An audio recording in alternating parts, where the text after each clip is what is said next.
गोटे एमती पिला मत मार्केट जावाक बाधा शॉपिंग ना शुणिले मत 104 जर तेणु घरे बसी फ्लिपकार्ट रे काजू बादाम किसमिश ऑर्डर देती क्षीर सह कदली प्रोटीन पाउडर भिजा हुआ ड्राई फ्रूट शेक बनई पीवा जमा भावतुनि वेट गेन जर्नी बोली सीधा सीधा कहूँ वेट गेन करने मोर बिल्कुल इंटरेस्ट ना मु भाई मो निज सुंदर धरी चली छात उपरकू एबे तो आम डेली छात उपर ही मिलू सकाल उठ छात उपर चल गाधुआ सरला छात उपर चल ब्रेकफास्ट धर उपरकू चल सूट अच्छी उपरकू चल एमती हे कौ दिन से पटे पूरा उपरकू चल जाइए जापर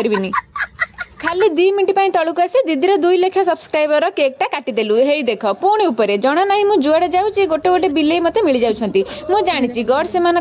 अलग संपर्क मोर बनई टिके शांत ही 2 मिनट मो कथाटा शुण निज शौक निज घर को न इमोशनाली कनेक्ट होगा ट्राए कर जदि सेटा न होची ताहले तांको आनिबा दरकार नाही 2 दिन घर को आनी पुणी रास्ता कड़े मरवा छाड़ देवार अर्थ कौन हे जेमती बिलेटा आम ओनर तांका सांग कहले बोले आनिदेले किंतु क्षीरटा पीवा डर लगुच आम पाखे आने छाड़ दे जाइछन्ती बुझी पारनी 3टा मनुष्य छुआ संभाली देउछन्ती पिंपुड़ी भलिया कुनी पिलाटा को डर केते मासूम देखा जाउची देखले खाली मां कोळ खोजी मु तो एटे 2 दिनिया कुनिया 17 घंटा को मु रखी परबी आ मु सियोर मु न रखिबी माने से पुणी ताकू नै छाड़ दे आसबे ए सब देखि कष्ट लागिले भी बेले बेले किछि कहि पारेनी सेमानक लाइफ रे वैल्यू कोन एते कम ना हम मनुष्य मानक सोच छोट।